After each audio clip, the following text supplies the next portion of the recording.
حفظ قرآنك ولا شيء ذا هجاكسن سي أظهر مرك وقارتو قب هجاكسن. بسم الله. السلام عليكم ورحمة الله وبركاته. دمان ولا لها قيارتي أصحابتان جعل هاي جانل كيغواني وعيقلين كحران ولا ليال سودو هذا. دمان ولا لها يقول عسبنا سودو وين يحد الله سودو هذا قام فرق سودو هذا.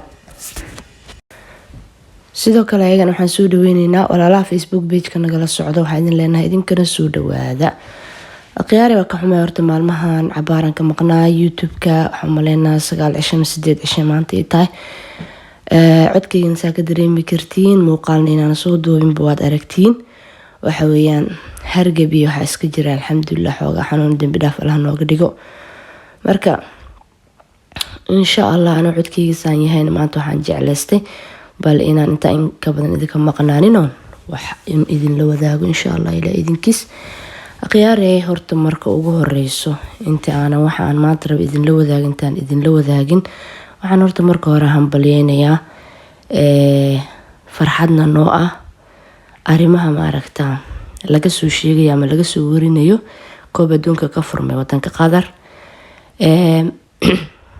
waad garan kartiin dhamaantiin been dhamaan muslimiinta lagu duleystay dhaqamada ma aragtaa FIFA iyo kuwa kubadda maamulo u yaalo waxaad ogtiin in dhalinyaro fara badan oo islaam ah in qolyahan LGTB-ga inay calamadooda ama fanaanadooda ay xirtaan qasab looga dhigay ama lagu ganaaxay. Marka waxaan leenahay waa fadli iyo nimco dheeraad oo Ilaahayna siiyay ka sokoona walaalaas muslimiinta ah ee ma aragtaa wadankooda lagu qabtay sidii islaamka u ciiseeyeen u sharfeen waxaan leenahay Ilaahay dawladooda iyo ayaga ha u ciiseeyaan u sharfay insha Allah. Gaalna dhamaantood waxaan leenahay insha Allah dulinimo iyo waxaan idin rajeynaynaa intaasi in ka sii badan oo dulinimo ah. Asalka gaalnimada ayadaaba dulinimo ah. Haddana waxa weeyaan aad baan ugu faraxsanahay in saas loo duleystay. Dhaqamadoodina in dhulka lagu jiiday aad baan ugu faraxsanahay waan hambaleynayaa. Maanta insha Allah waxaan rabaa inaan idin la wadaago routine. Waxaa laga yaabaa qaar kamid ah markaa maqashiin routine inay ma aragtaa waxyaabo kala dhigeen ku soo dhacaan ama inaa waxyaabo kale aad sawirataan. Ka horse inta aan routine-ka aan rabay idin la wadaagin intaanan idin la wadaagin nooca uu yahay waxaan ka hadlayaa waxa soo dhanba ma noocyada routine-da dadka ay ma aragtaa YouTuberada ku jira ay soo gudbiyaan ba ama mid ka duwan ba waxaan rabaa inaan idin la wadaago marka hore horta arrin yar oo anigana ku ibtilaysanaan jiray lagana yaabay idinkana in hadda ku ibtilaysan tihiin aan jeclahay insha Allah inaan iska baraarujino. Alxamdulillah horta ani hadda arrintaas waa iska daayay kadib markii aan ogaaday inay tahay wax aan wanaagsaneyn si markii loo eegane xaqiiqa hortag ku ah wax qofka bani aadamka ah afwan iskaraali hada qofka bani aadamka ah qalad wuu gali karaa ama ma aragtaa si wax uu arki karaa laakiin markii uu waxaas ogaaday inaysan saxsaneen waxa wanaagsan inuu ka joogsado waa sax. Marka bari hore anigu waxaan rumaysnaan jiray markii aan arko qof nala wadaagayo wax cibaado ah uu sameeyo inaysan ahayn wax haboon oo waxaan nafteyda ugu sheekeyn jiray ama qofkaasiti aan isdhihi jiray qofkan maxaa ka qaldan muxuu cibaadooyinkiisa usoo bandhigayaa muxuu maxay tole dadka kala wadaagayaa muu isagu ku ekaado Ilaahay isaga arrinta u dhaxaysa maxaa dadka ka galay waxa soo noqon mayso ay istustus iyo sumcad dadka laga raadin waxyaabo badan ama maskaxdeeda ku soo dhici jira xaqiiqo weeyaan.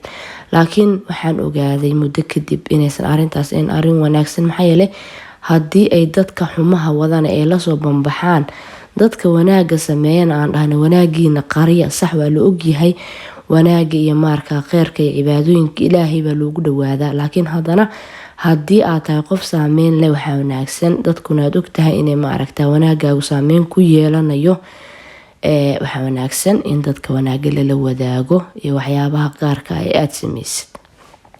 Marka arrintaas idinkan waa laga yaabaa inaad ku ibtilaysan tihiin ama inaad ma aragtaa marka aragtiin qof khayr iyo cibaado uu sameeyo bandhig inaad saasoo kale u weerartaan insha Allah waxaan rajeynayaa inaad ma aragtaa ka digtoonaan doontaan. Anigana alxamdulillah waa iska daayay ma sameeyo bilcagsi waxaan jeclahay qofkaas haddii aan arko qof wanaag ma aragtaa idheer inaan kaga daydo maxaa yeelay waxa laga yaabaa qofkan inuu kugu biiriyo waxyaabo badan oo adiga aadan ma aragtaa markaas ku baraarugsaneen sida hadda arinta idin soo wado kaleentood insha Allah ilaa idinkiis.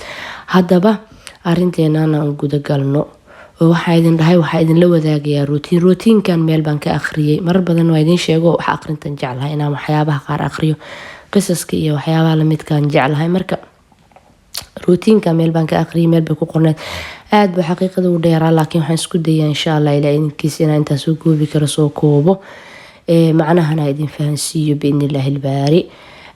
qof walaalahay wuxuu ka sheekeynayaa waxay tahay wardigiisa yawmiga ah iyo ma aragtaa iyo akhrinta suuratul baqara uu akhriyo iyo qaabku uu akhriyo waxaasoo dhan ayuuna la wadaagayaa si qoraal ah.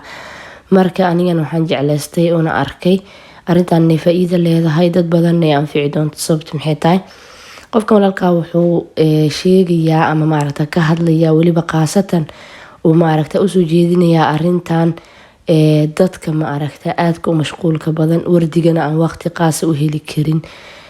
wardi markaa idin leeyahayna isku soo dardar wardiga keliya ma ahan maxay ahayd toole adkaarta iyo tasbiixda iyo kuwa keliya ma ahan wardi qur-aanku xataa waa wardi bale wardi waa kan ugu ma aragta ugu weyn uguna wanaagsan.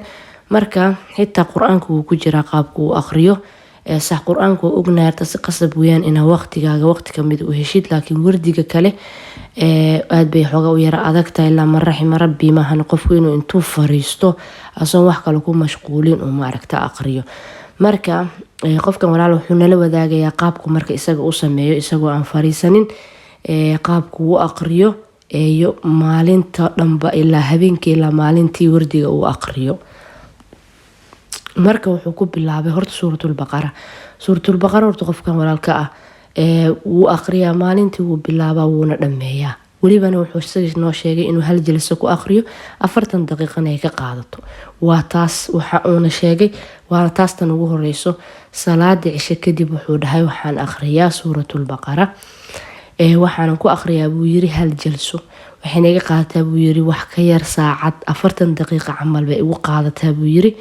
ilaahay maaragta ha u siyaadiyo anakan ilaaha noo fududeeyo waa arin wanaagsan.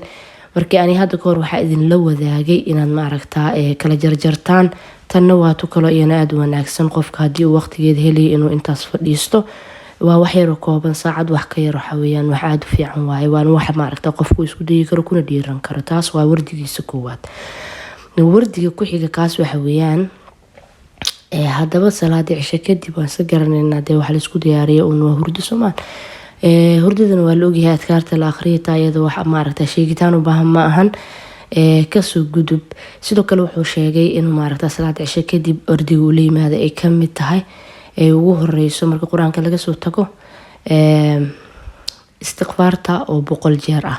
istighfaarta ay akhriya buu yiri 100 jeer waan taasna way fiican tahay nabi maxamed sallallahu alayhi wasallam waxa la sheegay inuu 70 jeer istighfaarsan jiray anagana de nabi sallallahu alayhi wasallam dambigiisa horekiisa dambaba waa la lamid manihin marka inaan ka badan way wanaagsan tahay oo yacni ilaa 100 hadaan gaarsiino waxaan isleeyahay wax dambiye maahan. taas waa tan labaad ama wardiga cafwan raali hada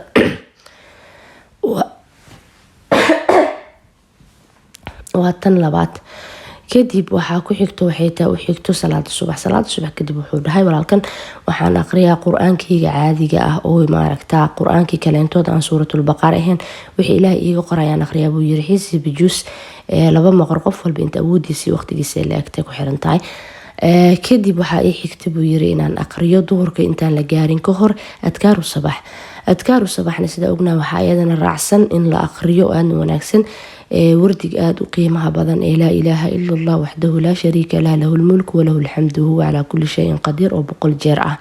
wuxuuna sheegay markuu aqrinayo walaalkan uma fariisto hada laa ilaaha illa allah oo kaleentood adkaartaas way dheertahay 100 jeer markuu aqrinayo wuxuu dhahay waxaan dhahay buu yiri laa ilaaha illa allah wahdahu la sharika lahu lahul mulku wa lahul hamdu huwa ala kulli shay'in qadir kow saas baan dhahay buu yiri kow. haddana marka la aqriyaa labo halkaasaan ka qabtaa buu yiri sidaas ba anoo maaragtaa howl maalmeedkaygii wato baa wuxuu yiri baan ku aqriyaa buu yiri. nabiga sallallahu alayhi wasallam wuxuu sheegay qofkii maaragtaa wardigaasi la yimaado salaada duhur ka hor in maaragtaa uusan imaan doonin maalinta qiyaamo qof isaga ka ajir badan ilaa qof ka badiya mooyaane. sida laajligeedna waxaa fiican in maaragtaa boqolka waxa la siyaadiyo ama 10 ku dar ama 5 ku dar ama 20 ku dar wixii awoodid. marka walaalka waxay tahay fikrad inaan ka qaadana sida uu aqriyo. saas ayuu aqriyaa dikriga markuu aqriyo hal mar markuu aqriyo wuxuu yiraahdaa 1 mar labaad markuu aqriyo 2 mar saddexaad markuu aqriyo 3 mar ilaa boqolkii dheeraadka uga gaar saas uu ku wada mana fariisto waqti gaarana ma geliyo. taas waa wardiga subaxdii kan ugu horeeya markii laga soo tago wardiga caadiga ah maaragtaa adkaaru subax. marka waxa uu raacsan waxay tahay waxaa jiro wardiyo kale oo la aqriyo sida maaragtaa 4 wardi oo soo aroortay ayagana in la aqriyo oo aad u fadli badan aadna u fiican. mid waxa weeyaan subxaanallah walxamdulillah walaa ilaaha ila allah wallahu akbar. afartaas kelmadood waxaa la sheegaa Allah raxmaanka ah 4 kelmad uu ka jecel yahay adduunka meel qorax u dhacdo qorax ka soo baxdo oo la dhaho ma jirto. marka afartaas kelmadoodna 100 jeer buu aqriyaa sida idin sheegay buu soo aqriyaa. waxa aan maaragtaa idin la wadaagay routiinkan waxay tahay inaad ka qaadataan yani qaabka uu aqrinayo qaabka aad wallahi xaqiiqatan isoo jiidatay qaab cajiib ah weeyaan. wuxuu dhahay mararka qaar waxaa dhici karta maadaama mashquulsanahay inaan maaragtaa tirooyinka isgaf aan sameeyo idinkan waa taa ku fakaraysaan anigana marka hore ku fakaray. laakiin wuxuu yiri waxaan sameeyaa buu yiri hadda tusaale kale markaa 30 dhaho kale oo aan ismoodsiyo alale ama 30 ahayn 20 baan ka soo qabtaa buu yiri 10 waa tuuraa buu yiri maxay la aniga wuxuu yiri waa socdaa oo shiidinayaan qabsana waxba iga qasaaramiyaan buu yiri sasan ku wada alxamdulillah waa si wanaagsan. maxaa yeelay shaki waxaa la yiri yaqiin kaga tag soomaha. marka taasna waa wardiga maaragtaa wardigaas u xigo. marka wuxuu yiri halkaas baan maaragtaa duhurka inta la gaarin ka hor wardigaas la ilaaha illa allah oo 100 jeer afartaas kelmadood oo 100 jeer iyo saliga nabiga oo 200 jeer. walaalkan wuxuu yiri waxaan aqriyaa buu yiri saliga nabiga sallallahu alayhi wasallam 1 jeer baan maalinta aqriyaa buu yiri qaabku aqrinaya ayuuna sinana la wadaagaya. 200 jeer waxaan aqriyaa buu yiri salaada duhur kadib salaad walba kadib saliga nabiga sallallahu alayhi wasallam 200 jeer baan aqriyaa buu yiri anoo aan fariisanin idin soo sheegayne saas buu aqriyaa. haddaba waxaa imaatay casarka kadib wuxuu yiri waxaan aqriyaa buu yiri adkaar ahaan maxay heetoole 200 jeer saliga nabiga sallallahu alayhi wasallam iyo subxaanallahi wa bihamdi subxaanallahi alcadiim. waa labadaas kelmadood oo aadka u fadliga badan oo nabiga sallallahu alayhi wasallam ku sheeganayeen laba kelmadood carabka oo fudud miisaankana ku culus maalinta qiyaamane ilaahay agtiisa aad looga jecel yahay miisaanka maalinta qiyaamana ku fudud maxay heetoole ku culus ay raahday cafwan carabkana ku fudud. labadaas kelmadood subxaanallahi wa bihamdi subxaanallahi alcadiim ayuu 100 jeer aqriyaa. waa saddexdaas digri wardigiisa salaada casr kadib. waxaa soo hartay inta kaliya kuma eko maxaa yeelay salaada maqrib ka hor ayaa waxaa iri 4 wardi oo waxaa jiro in lala imaado ay tahay. waxaa kale u raacsan 2 wardi oo kale halkaas waxaad haysaan 200 oo saliga nabiga waa salaada casr kadib 200 oo saliga nabiga subxaanallahi wa bihamdi subxaanallahi alcadiim oo 100 jeer subxaanallahi alcadiim oo iyadana aad loo ammaanay oo 100 jeer iyo subxaanallah oo 100 jeer afartaas baan aqriyaa buu yiri iyo saliga nabiga sallallahu alayhi wasallam. waa salaada casr kadib aad bay xaqiiqatan isoo jiidatay marka idin la wadaagayo hadaa yar bobsiinayeen iska raali ahaada maxaa yeelay waxaan diiday inuu fiidiyowga aad u dheeraado fiidiyoosha dheerna waa lagu caadisaa.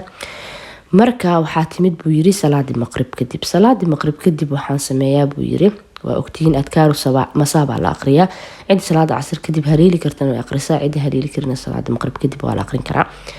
adkaaru masaaba aqriyaa buu yiri salaada casr maqrib kadibna 200 saliga nabiga ay raaca sallallahu alayhi wasallam.